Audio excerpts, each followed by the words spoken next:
రైతు సోదరులందరికీ నమస్కారం అండి. నా పేరు తిరుమలరావు. నేను ఎనిస్టా కంపెనీలో 2 సంవత్సరాల పైనుంచి చేస్తున్నాను అండి. మాది ఎనిస్టా కంపెనీలో భీష్మా అనే వెరైటీ ఆల్మోస్ట్ ఆల్ రైతులందరికీ పరిచయమేనండి. ఇప్పుడు మీకు భీష్మా అనే విత్తనం ఏ విధంగా ఉంది ఏందని చూపిస్తున్నాను. ఇప్పుడు ఫిబ్రవరి 13వ తారీఖు అండి 2026 సంవత్సరం. ఇది పేరుచెర్ల గ్రామంలో ఉంది, మేడుకుంటూరు మండలం, గుంటూరు జిల్లా. ఒకసారి తోట ఏ విధంగా ఉంది, కాపు ఏ విధంగా ఉంది ఒకసారి చూపిస్తాను చూడండి. ఇది ఎనిస్టా కంపెనీ వారి భీష్మా అండి. ఒక్కసారి కాపు చూడండి ఏ విధంగా ఉందో.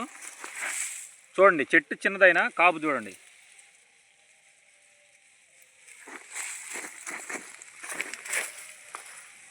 ఒకసారి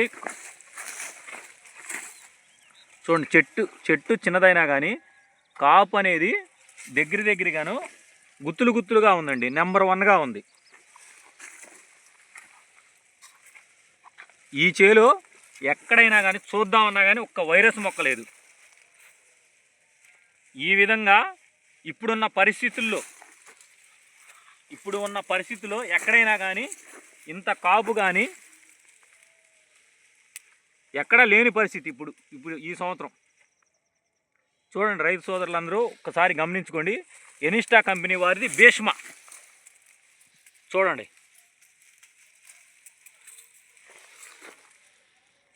భీష్మా అండి. చూడండి, ఏ చెట్టు అయినా, ఈ చెట్టు అనే కాదు ఏ చెట్టు అయినా చూడండి.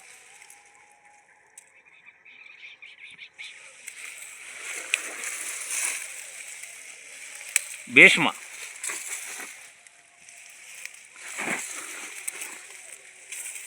అసలు కాపు ఏ విధంగా ఉందో ఒక్కసారి మీరందరూ చూడండి. ఎనిస్టా కంపెనీ వారిది భీష్మా.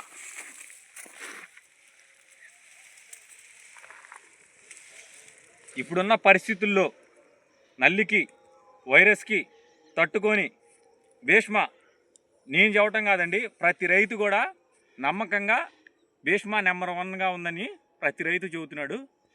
ఒకసారి మీ దగ్గర కానీ పక్కన కానీ భీష్మా తోటలు ఉంటే చూసుకొని మీరు రైతులను, ఇంకా మీకు తెలిసిన రైతులను కూడా, భీష్మా వేసిన రైతులను కూడా కనుక్కొని సమాచారం తెలుసుకోండి. భీష్మా అనే విత్తనం ఏ విధంగా ఉంది, ఇప్పుడున్న పరిస్థితుల్లో నల్లికి నిలబడిందా లేదా, కాపు ఏ విధంగా ఉంది కనుక్కోండి. ఎందుకంటే మేము చెప్పేది ఏమి లేదు.